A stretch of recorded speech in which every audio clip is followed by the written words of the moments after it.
Never have I ever been a hoe after heartbreak. Define hoe. What's the definition of a hoe? Like, define hoe. You define hoe. Why am I asking me to define hoe? You define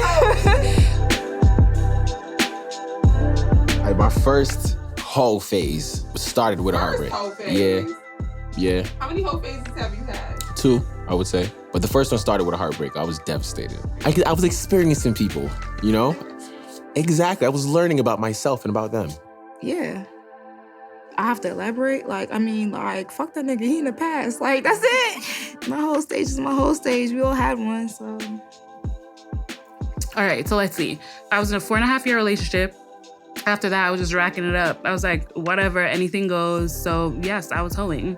I mean, who doesn't hoe? Hoeing is fun. That's why men do it.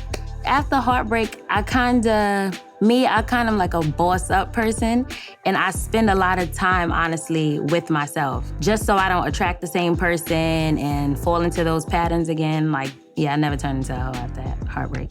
Nah, not my style. I should. You know, maybe I want to be sad, but nah, I can't. My heart feels. Oh, what is this question? You don't have enough in this cup. I've whored for fucking less. Someone broke up with me, and man, I'm trying to get my feelings back. I'm trying to get my dignity and self-respect back. Had a girl, we broke up, she joined a sex cult. That was hard, and it threw me off immensely. I had to find out through numerous people. So what I did was, I said, what the fuck? Maybe I'm not fucking enough. Maybe I'm just like not out here like her. So I wound up just wilding the fuck out for like maybe a year or 2 after that. I went crazy. I was fucking everyone that I'd fucking remembered. This is why I won't date a girl that hasn't gone through her whole phase. And that was already like a red flag for me. I was like, you're curious. Like, you need to go around a little bit, like, before you come into like a serious situation. And she didn't, and I fucking knew it. She saw an opportunity with an argument and just went ballistic. And then I found out she was in a sex cult, and I was like, what the fuck is this? What it was, I'm not making this shit up. Like, I'm not making this shit up. Shout out to her. Well, I would say that right after heartbreak, there was a time in my life I did believe that the way to get over is to get next to someone else. So yeah, that did happen. Did it help? Did it help? It was a good distraction because I wasn't like ruminating on this breakup. I don't think distraction is always the best way to get over someone. Maybe sometimes it should be something a bit more healthier, like working out or something. Like, I was faithful, never cheated at a point, and then after that, I just wanted to try things out. Like, all right, she's Spanish, let me try that. She's Asian, no, I never had an Asian. But she's this, she's that, she's Indian. I just wanted to try things out. I was trying, like Jay-Z said, I was trying girls out. You never heard the remix of Girl, Girls, Girls? I'm trying girls out, waiting patiently. You never heard that? Yeah. Sorry, I tried to be in the streets this year, and literally it stopped like a week and a half later. It's like, oh damn, I actually got feelings for this person. Shit. So, based on the story, no, I have not. Have the thought happen? Yes, it has. So the intent was... The intent was absolutely there. Like, I intend to be in the streets this summer. Whew. So this one's a good one. Had my first real boyfriend when I was 20. I lost my virginity to him when I was 20. And we were together for 3 years. And the reason I broke up with him, one of the reasons I should say, is that I was interested in dating other people. And I was kind of just flourishing in a way that I didn't see him flourishing. And so I ended the relationship. Afterwards, it was a good time. It was definitely a good time.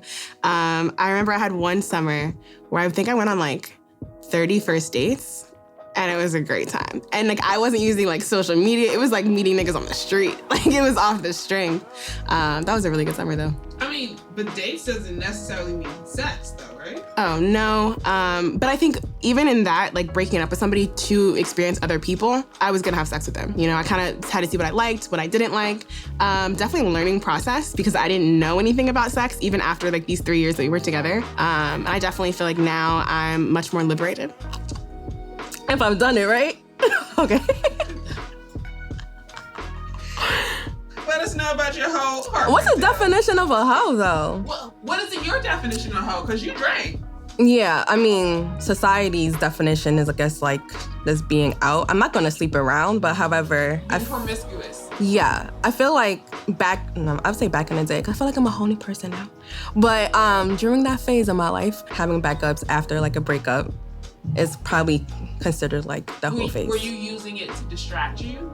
I was doing it to distract me, yeah, definitely, from heartbreak and the fact that I constantly feel like I'm always texting someone. That might have been like the quote-unquote whole phase. Nah, I just feel like the society puts like a construct on people like, oh, you have to be this, you have to be that. Like maybe someone just likes to have sex and maybe they just like to have sex with multiple people. Why is that a problem? If they're safe and they're letting that other person know, yo, this is what the type of timing that I'm on.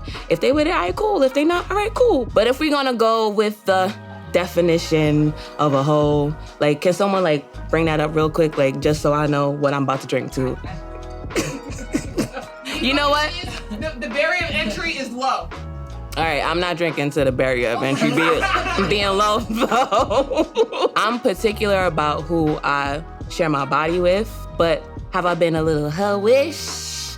After heartbreak, I'll take a sip. But the barrier of entry was not low, I will tell you that. So put that in there, please. Thank you. I started. Okay.